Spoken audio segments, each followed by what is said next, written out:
ज्ञापन करुच्ची जेहेतु एबे नीतिकांति चली मु नुआकरी योगदान करुच्ची तेणु मुझे आपन को अधिक किसी कहू ना कि समस्त सहयोग जहाँ भी बाकी रही नीतिकांति सब ठीक हिसाब से हम बोली आम भावुँ संपृक्त सेवा नियोग सांगे आम बैठक भी करूँ एवं पुलिस प्रशासन जिला प्रशासन जो अधिकारी मैंने अच्छा सांगे भी आम कथा हबू एवं आपण मानक सूचना भी दिज्व आम ओडिया जातिर प्राणप्रिय ठाकुर होउछन्ते महाप्रभु श्री जगन्नाथ तांकरी कृपारू एवं तांकर आशीर्वाद सब किसी ठीक हम बोली आम आशा करवा समस्त आम सहयोग कामना करूँ।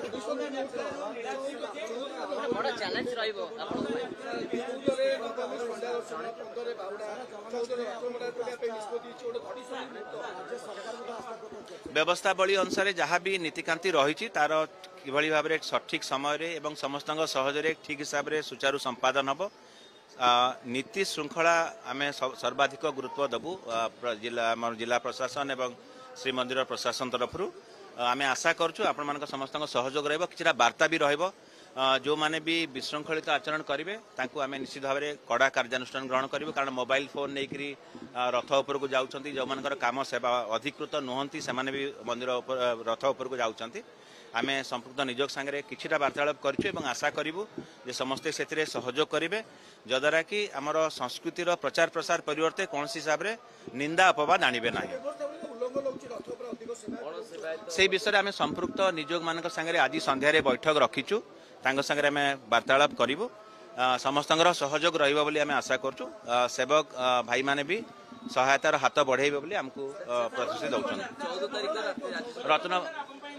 रत्न भंडार उपरे मुझे किसी कहवाई चाहू ना मुझे किसी समय पूर्व ही योगदान करछि जहाँ भी तार स्टैंडर्ड ऑपरेटिंग प्रोसीजर जस्टिस रथ कमिटी करछंती बा मैनेजिंग कमिटी निर्धारण करछंती राज्य सरकार जो हिसाब से आमको अनुमोदन देइथिबे से हिसाब से कार्यावली सब संपादन करा जिवो आपण मानकु समस्त को मु विनम्र निवेदन करछि एतरे समस्त सहायता सहयोग करंतु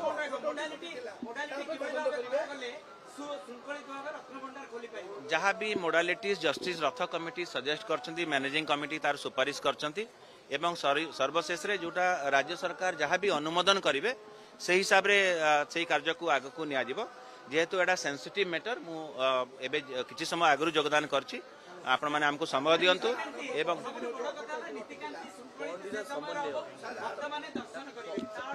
नीतिकांति श्रृंखला मंदिर श्रीमंदिर प्रशासन पई सर्वाधिक गुरुत्व आमे दबु एवं सेथिरे समस्त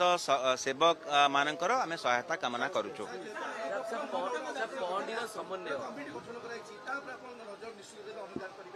जे जो अघटन है से आम ठाकुर पाखे क्षमा प्रार्थना करुचु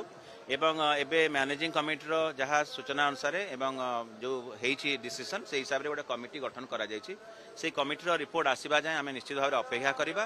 एवं एभली घटनार जमती पुनरावृत्ति न हुए से श्रीमंदिर प्रशासन निश्चित भाव में ध्यान देव भी नीतिकांति अच्छी